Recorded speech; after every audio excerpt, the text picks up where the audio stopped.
It's a commonly known fact that Cyberpunk 2077 was already on the drawing board well before The Witcher 3 Wild Hunt released in 2015. CD Projekt Red had dedicated only a handful of resources during the initial period, but pre-production entered full force right after the second and final expansion pack, Blood and Wine, released in 2016. Since the Polish developer was already working on the dystopian open world, a mention was cleverly placed in The Witcher finale for fans to discern. It should be noted that a teaser trailer was already out for Cyberpunk 2077 at this point, and hence it was pretty easy to recognize the Easter egg. Following the debut trailer at E3 2018 earlier this month, CD Projekt Red has finally begun opening about Cyberpunk 2077. While a release date is still unavailable, it's as good a time as any to look back at the Easter egg. Hey folks, this is Mahanavas from Segment Next, and here is how the futuristic setting of Cyberpunk 2077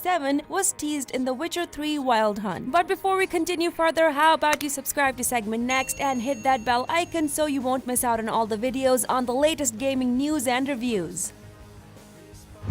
The scene in question involves a conversation between Geralt and his adopted daughter Ciri. When asked about her whereabouts from the past years, Ciri revealed that she had been fleeing the Wild Hunt by jumping through portals to different worlds. However, she did not manage to completely escape her pursuers until she arrived in one specific world. This is where Ciri hid for over half a year. She described this world to Geralt by pointing out that people had metal embedded in their heads. They waged wars from great distances, and instead of horses, everyone had their own flying ships. Here's how that scene played out.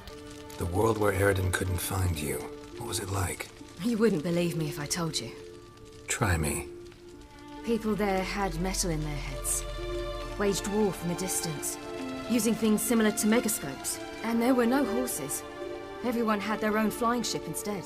Ciri, stop fooling around. Told you wouldn't believe me. The description is easily relatable to a cyberpunk world where people undergo body augmentations and have access to futuristic weaponry and transport. It should be noted that other dimensions are part of the original lore penned by author Andrzej Sapkowski for the Witcher saga. That being said, the reference to transhumanism is clearly a nod at Cyberpunk 2077 by CD Projekt Red. While there's no word on what timeline will be followed, the possibility of finding Ciri wandering through the bustling districts of Cyberpunk 2077 would surely be an Easter egg for the developer to consider. Perhaps a side quest to come to her aid would be sublime. CD Projekt Red has stated that a release date will only be revealed once development nears completion. For the time being, Cyberpunk 2077 is strongly speculated to arrive sometime next year for PlayStation 4, Xbox One, and PC. If you're really looking forward to Cyberpunk 2077, then like this video, subscribe to Segment Next, and we'll see you next time.